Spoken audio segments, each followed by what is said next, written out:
Shalom. First and foremost, call halal yamla, Yahweh, Ba'ashem Yahweh Shai, Ba'ashem Harachak Wadash. Double honors to the apostles and the bishops and the elders of Great Millstone, from whom I learned the truth from, and also peace and salutation to the hopefully elect of the nation of Israel, scattered throughout the four corners of the earth. And the title of this video is going to be Babylon is like a great threshing floor. Alright, and that's inspired by right here, as you see here on the screen, the book of Jeremiah, chapter 51, and verse 33. And as it reads, it says, "For thus saith the Lord Yahweh of hosts, the power of Israel, the daughter of Babylon is like a threshing floor."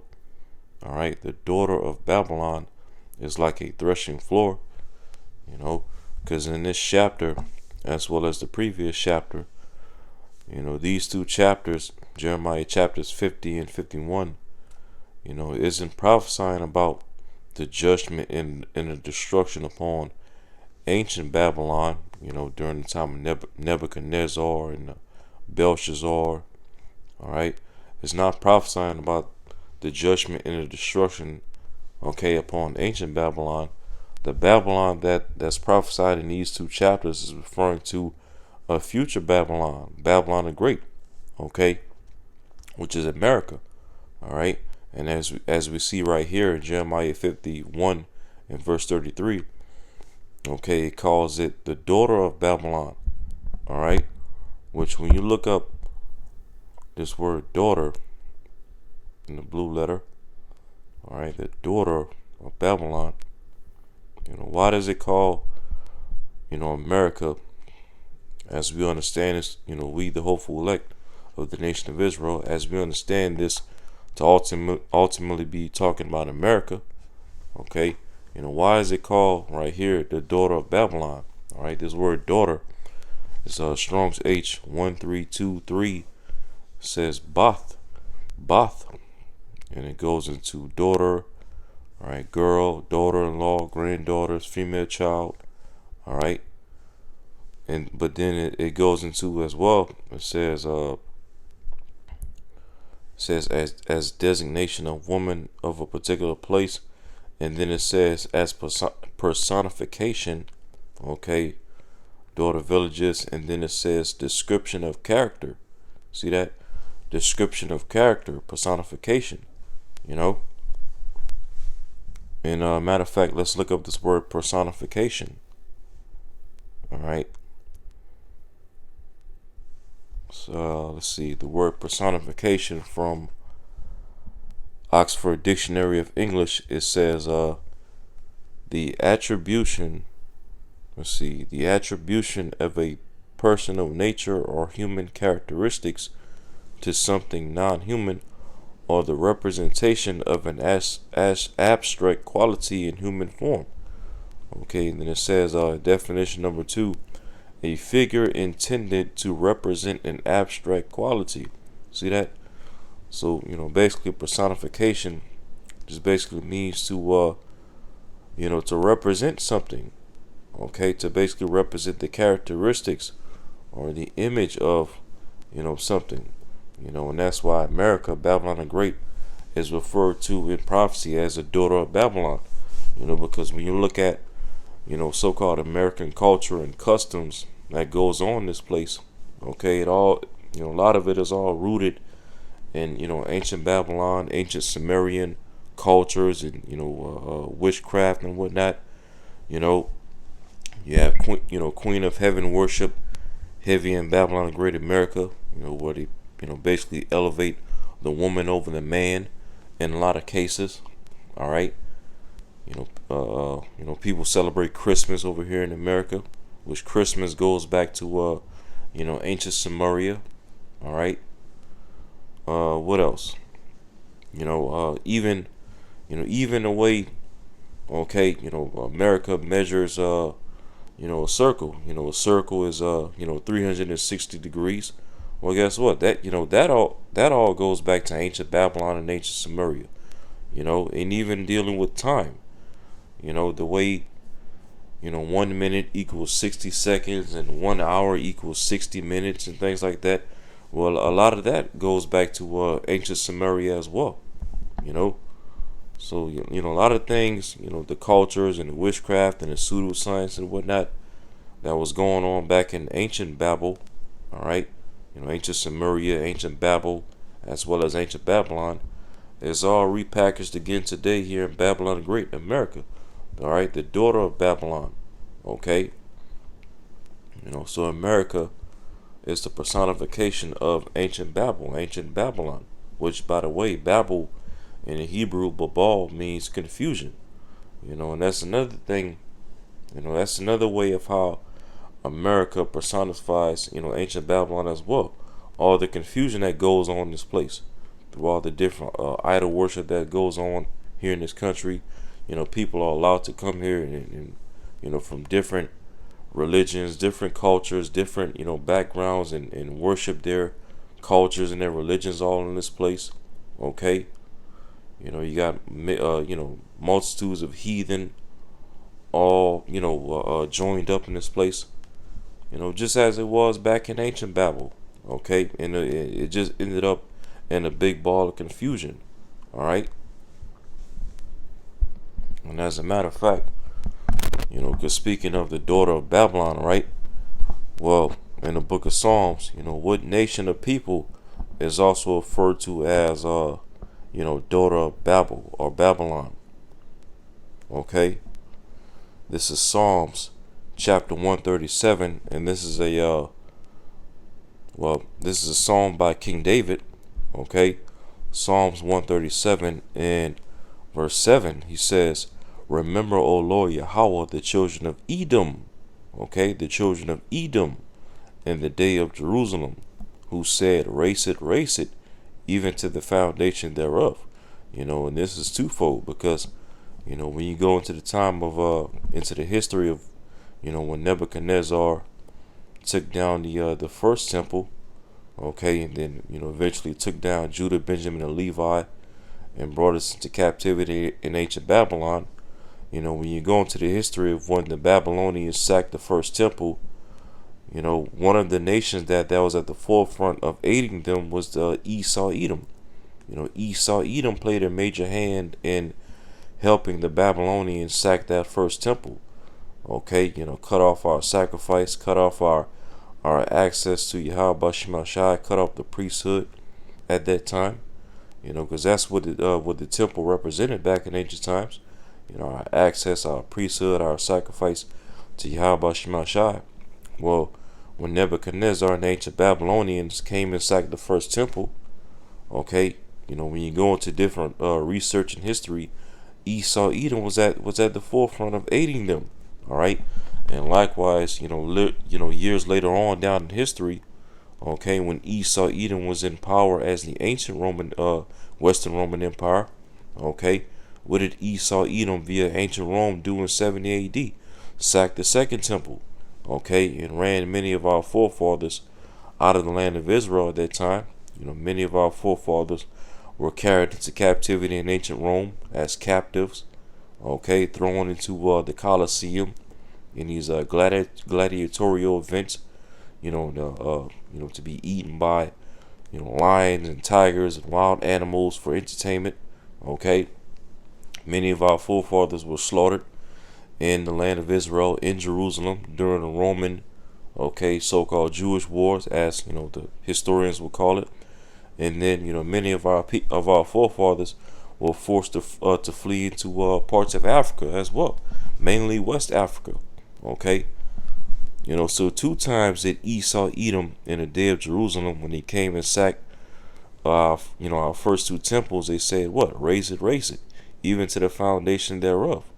Okay, they destroyed or helped destroy our first 2 temples in Jerusalem. Okay, but then it says, verse 8, Psalms 137, verse 8, "O daughter of Babylon," okay, "O daughter of Babylon, who art to be destroyed, happy shall he be that rewarded thee as thou hast served us." So you see that? So King David linked Esau Edom in his spirit with the daughter of Babylon in prophecy. Okay, so as we went into in Jeremiah Jeremiah 51 and 33, it says again, for thus said the Lord Yahweh of hosts, the power of Israel, the daughter of Babylon is like a threshing floor. See that?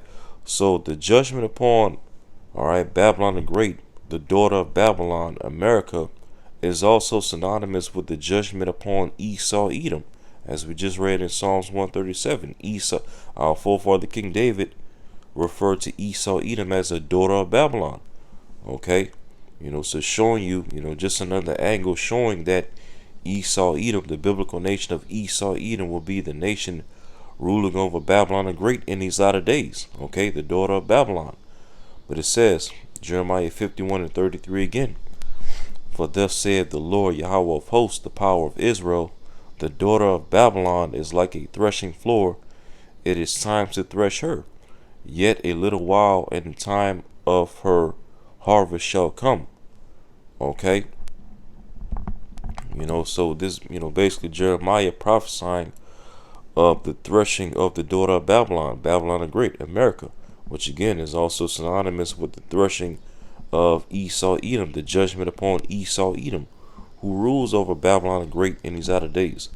Okay, and let's look up, all right, the word thresh. Okay, like a threshing floor, it is time to thresh her. All right, this word thresh, Strong's H1869, says darak, and it says to tread, bend, lead, march. All right, march forth, to tread a press, to tread / bend a bow, archer, bow benders. Okay, and what does that all speak to? How the Lord is raising up these different nations round about Babylon the Great, such as Russia, China, North Korea, and now Iran. That's been hot and heavy in the news as of lately, along with many other countries that are, teaming up with Russia and China to come up against the West. Primarily America, Babylon the Great. They're bending the bow. Okay, meaning what? They're building up their nuclear arsenal, their nuclear missiles. Okay, to do what? To tread this place down. Okay, to march upon Babylon the Great, America, and tread this place down by way of fire. Okay, and bring judgment upon this place. Okay, to fulfill the will of Yahweh Bashim Shai. It goes into to cause to go, lead, march. Lead, march, which that ultimately all speaks to what? War. War is getting prepared against this place. And the Lord is raising up these different heathen nations to prepare war against Babylon the Great. Okay, so that's what the word thresh goes into, right? I'll read it again. Jeremiah 51 and 33. For thus saith the Lord Yahweh of hosts, the power of Israel, the daughter of Babylon is like a threshing floor. It is time to thresh her. Man, it's time, for war to be prepared against this place. All right, and that's what's hot and heavy in the news as of lately. World War III. War between Israel and Iran. Okay, with now America officially involved in the war between Israel and Iran, as Trump ordered a strike of upon 3 of Iran's nuclear facilities and oil refinements out there in Iran. So hey, the least of the flock, those small hats. Okay, the current state of Israel has drawn America out. Okay, has drawn America out against Iran, which is all going to lead to Russia being drawn out to combat America as well as Israel, along with China teaming up with Russia to join in the war. All right, North Korea and various other nations, okay, linking up with Russia to make war against the West, to make war against America, Israel. All right, and then even as we know, pursuant to Revelation 17, even America's European allies are going to team up with America's enemies to help aid in the destruction and the threshing against this place, Babylon the Great, the daughter of Babylon, as we're reading. Okay, it says, it is time to thresh her, Yet a little while, and the time of her harvest shall come. Yeah, yet a little while. Meaning what? Soon. Soon the Lord is going to thresh this place. Okay, bring judgment upon this place. Because as it speaks of in Habakkuk 2, the vision is yet for an appointed time. And though it tarry, wait for it, because it will surely not tarry. Roughly paraphrasing it. So Babylon, America's judgment is coming very soon down the pipe. Okay, like the scripture speaks about in Revelation, the third woe cometh quickly. Babylon the great judgment cometh quickly. All right, and matter of fact, let's read this in the NLT. Jeremiah 51:33 in the NLT. It says, "This is what the Lord Yahweh of heaven's armies, the power of Israel says. Babylon is like wheat on a threshing floor, about to be trampled. In just a little while her harvest will begin." And so the Lord is about to trample this place, all right, by the hand and the power of these heathen nations, okay, led by Russia, along with China, North Korea, Iran, all right, and many other, different African nations are going to be helping in the trading of this place. And even America's European allies and NATO and the EU countries are going to aid in trading down this place, okay, to fulfill prophecy, to fulfill the judgment upon Babylon the Great, okay, the threshing, all right. Now from there, I want to go to Second Ezra, the 4th chapter, all right, because Second Ezra, the 4th chapter also speaks of a time of threshing in these latter days, all right. Second Ezra chapter 4, and we'll start at 26. It says, "Then answered he me and said, The more thou searchest, the more thou shalt marvel, for the world hasteth fast to pass away." In this current world, reigned by Esau Edom, pursuant to 2 Ezra 6 verse 9 in these latter days. This current world is hastening fast to pass away. As the scriptures, the Apostle Paul said in 1 Corinthians 7, this world fadeth away, roughly paraphrasing it. Okay. And even the Apostle Paul spoke about it in Romans. Matter of fact, I'll get it. Romans 8th chapter. The whole creation groaneth.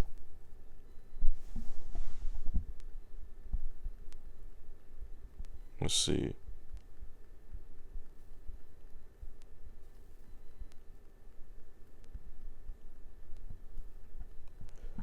So Romans 8 and 19, it says, "For the earnest expectation of the creature waited for the manifestation of the sons of God, Yahweh B'Shem Shah." And this earth, the Lord's creation is, as I said, earnestly and fervently waiting for the manifestation of the sons of the Heavenly Father Yahweh, starting with Yahweh Shai, the Son of the Most High God, Yahweh, okay, along with the the elect under Yahweh Shai. This earth, the earth itself is hastening for, the Lord to take Esau Edom, okay, the daughter of Babel, out of power, and to set up, the true rulers and the true judges of the earth, to turn this earth back to righteousness. You see? And so, going back to 2 Ezra 4 and 27, it says, "And cannot comprehend the things that are promised to the righteous in time to come, for this world is full of unrighteousness and infirmities." And just, as these things were so during the time of Ezra, when ancient Babylon was in power, okay, well, guess what? That which is then is now. We're in Babylon all over again, in Babylon the Great America, all right, the virgin daughter of Babylon, all right, and what do we see throughout the earth again? All right, nothing but unrighteousness, ungodliness, impiety, okay, as well as infirmities, sicknesses and diseases everywhere, okay, peace is taken from the earth, there's division all over the place, marriages are defiled, okay, it's confusion everywhere, all right, war, violence, All right.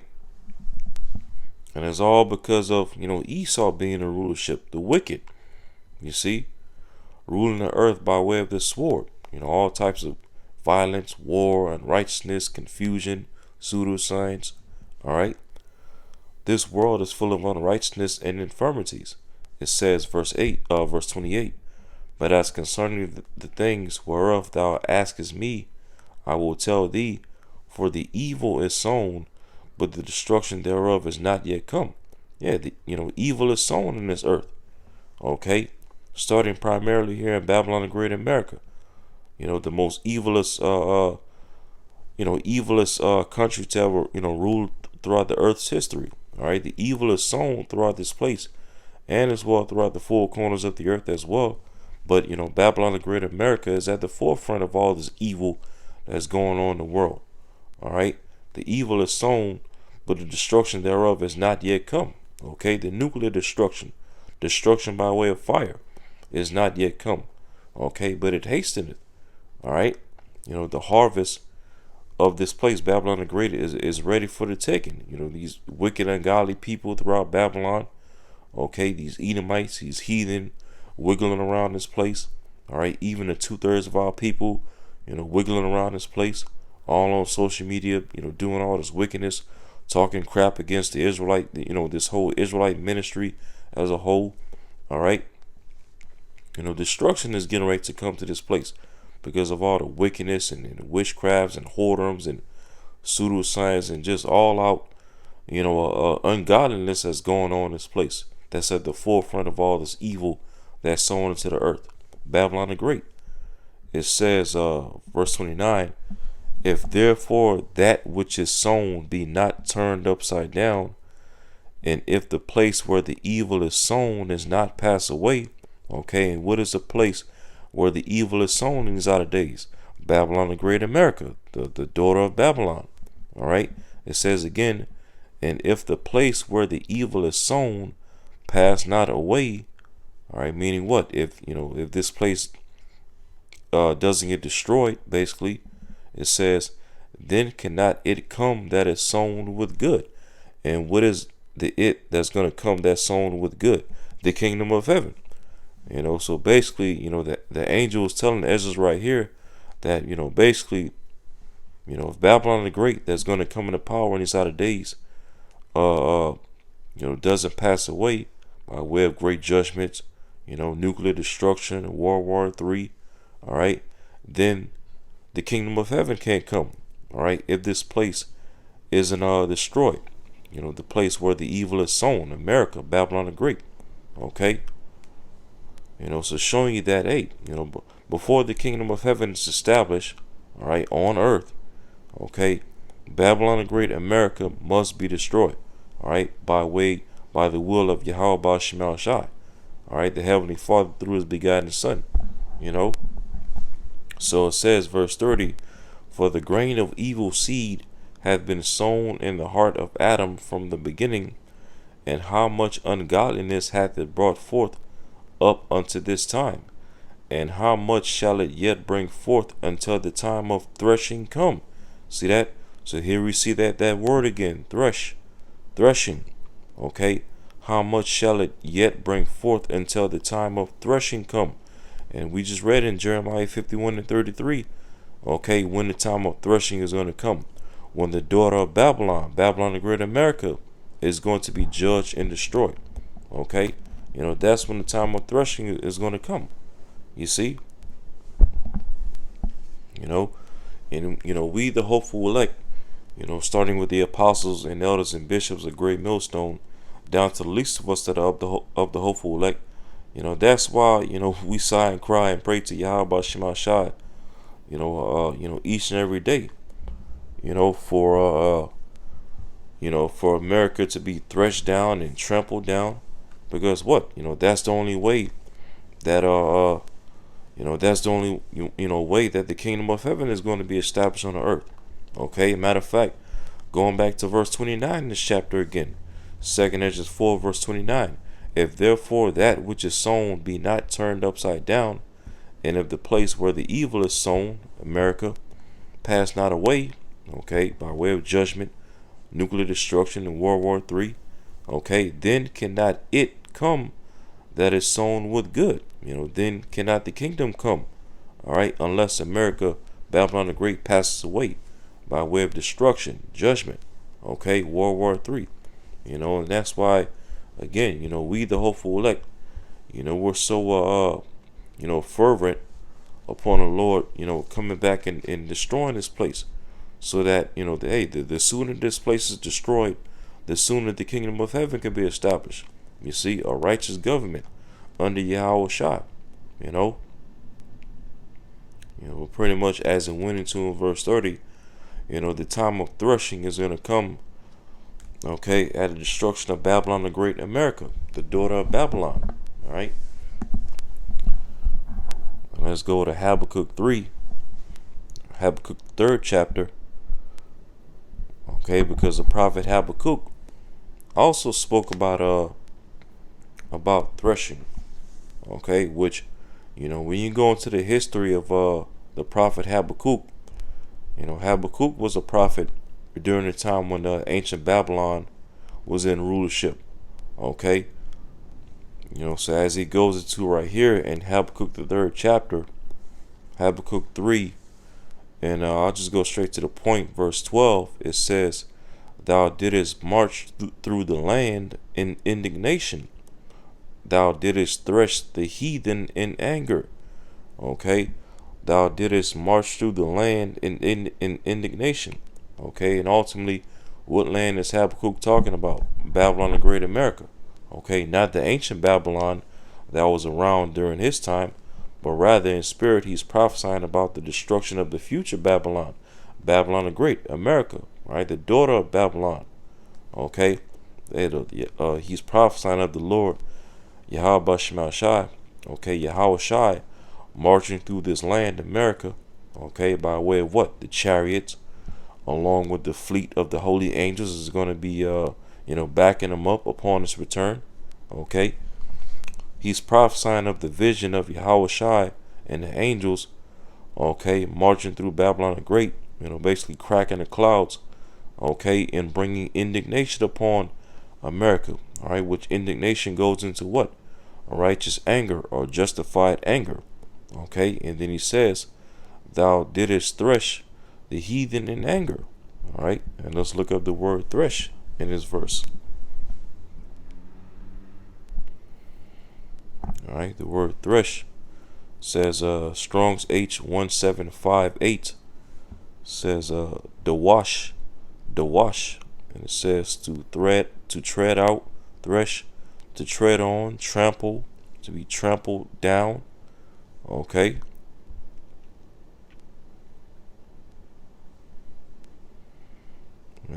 Yeah, to be, to trample, right, to trample down, to basically destroy,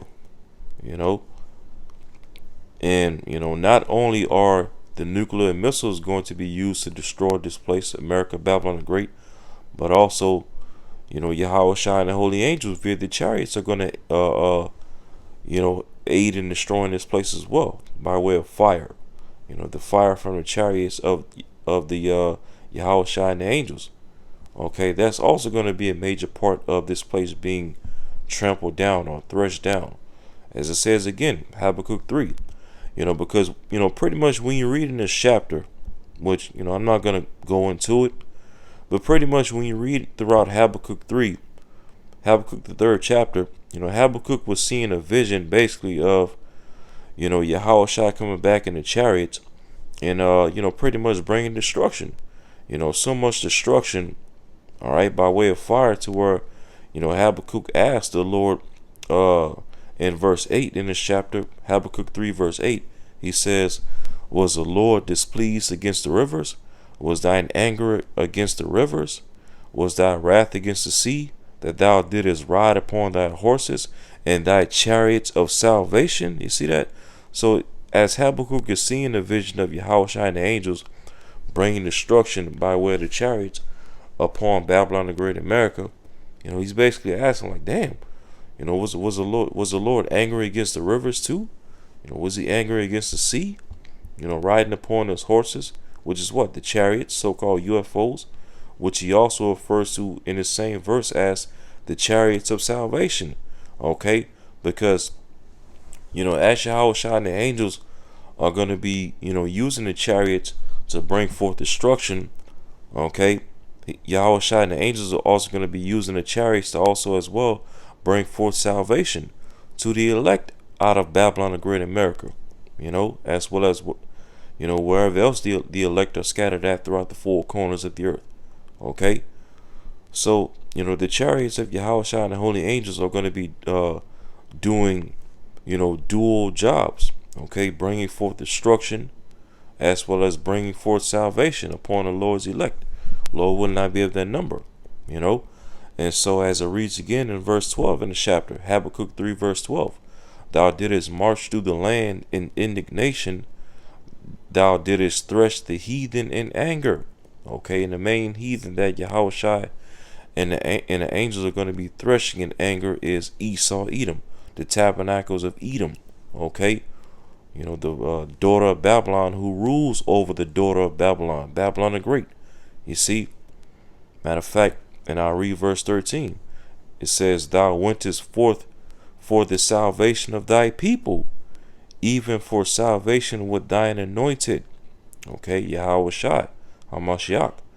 Thou woundest the head out of the house of the wicked. Okay, and what nation of people are the wicked according to the scriptures? Esau, Edom, pursuant to Malachi 1 verse 4. Okay, it says, by discovering the foundation unto the neck, Selah. See that? So in those chariots, the chariots of salvation, as we read up in this chapter, not only is Yahweh and the angels are going to be bringing forth threshing and indignation within the chariots, but they're also going to be bringing forth salvation with them as well. Okay, for the elect of the Lord's people. Okay, and as a matter of fact, because even as it speaks of in Psalms 91, all right, 1,000 shall fall at thy right hand, roughly paraphrasing it.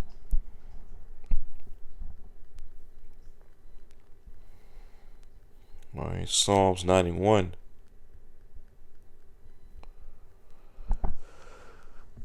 Psalms 91 and verse 5, it says, and this is speaking to us, the hopeful elect, in this chapter, right?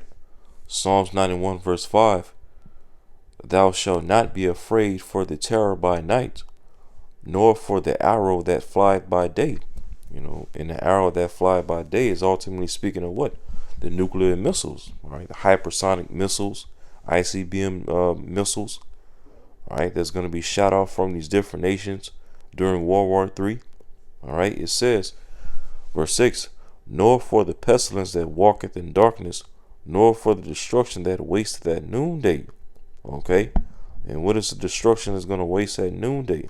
The nuclear destruction of Babylon the Great. It says, verse 7, 1,000 shall fall at thy side, and 10,000 at thy right hand. See that? And that goes, hand in hand with the scripture in 1 Peter 4, where it talks about the righteous shall scarcely be saved. You see, because as those missiles are going to be falling and crash landing upon Babylon the Great America, and detonating, all right, simultaneously as those missiles are going to be raining down, the elect are going to be getting beamed up in the chariots as well. Okay, 1,000 shall fall at thy side, and 10,000 at thy right hand. Because when those missiles drop, they're going to be unaliving, thousands of people at one time. Tens of thousands of people at one time, hundreds of thousands of people at one time in one city or one region. You see? But for the elect, the elect are going to narrowly escape those missiles by getting beamed up into the chariots. It says, verse 7 again, 1,000 shall fall at thy side, and 10,000 at thy right hand, but it shall not come nigh thee. All right. But it says, verse 8, only with thine eyes shalt thou behold and see the reward of the wicked. And the elect are going to be seeing the reward of the wicked. okay, upon that sea of glass mingled with fire, pursuant to Revelation 15. Okay, seeing the destruction of Babylon the Great through the bottom of the chariot. Okay, seeing it, getting a front row seat of the destruction, so to speak. Seeing it live in action. Okay, seeing how the Lord is going to bring great threshing upon Babylon the Great by way of fire and indignation. All right, we the hopeful elect. Starting with the apostles and the elders and bishops, the great millstone, down to the least of us that's of the hopeful elect. This is what we pray and hope for each and every day. To escape the threshing of the Lord upon this place, to be exempt from judgment. Because hey, as it says in 1 Peter 4, the righteous shall scarcely be saved. Okay. So yeah, so that's pretty much all I wanted to get into in this lesson. So Lord willing, this video is edifying. And until next time, shalom.